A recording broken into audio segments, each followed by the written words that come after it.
19e point de presse du gouvernement sur les dispositions sécurité et sanitaires dans la lutte contre la maladie à Covid-19.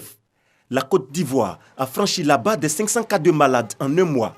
Le ministère de la Santé et de l'Hygiène publique réaffirme l'intérêt du respect des mesures de protection. Il est avéré que le taux de mortalité, c'est-à-dire de décès, les plus élevés se trouvent dans la catégorie des personnes âgées ou vulnérables. Les enfants et les jeunes ne sont pas exemptés. Cela devrait interpeller la jeunesse qui constitue, par ses habitudes et ses comportements, la population la plus exposée au Covid-19 et même de propager l'épidémie.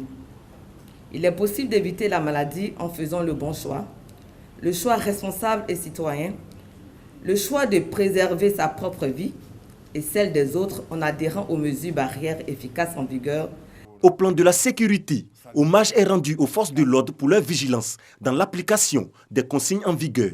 Au nom donc de Monsieur le ministre, je voudrais donc adresser mes vives reconnaissances et gratitude distinguées à tous les éléments de nos forces sur le théâtre des opérations en cette période de week-end pascal. Naturellement, vous avez dû apprendre qu'ils ont redoublé d'efforts pour mettre le grappin sur tous ceux qui, hier, sinon depuis vendredi, ont tenté de contourner les corridors sécuritaires et sanitaires installés aux sorties du Grand Abidjan. Le point du jour, donc la nuit du 11 au 12, se présente comme suit. Interpellé 33, Abidjan 0, intérieur 33.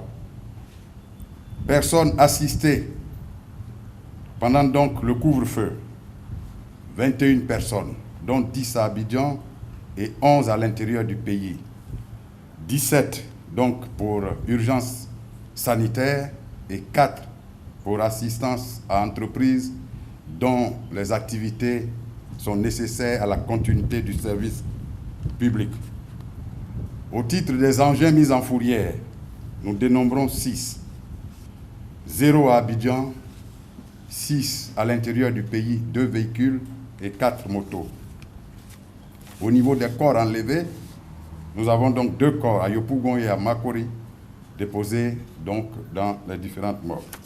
Conformément aux mesures barrières et la distanciation sociale, le gouvernement propose l'usage de l'Internet et le digital, notamment le télétravail. Nous avons 13 000 licences aujourd'hui qui sont à notre disposition, qui permettent à l'administration ivoirienne de travailler.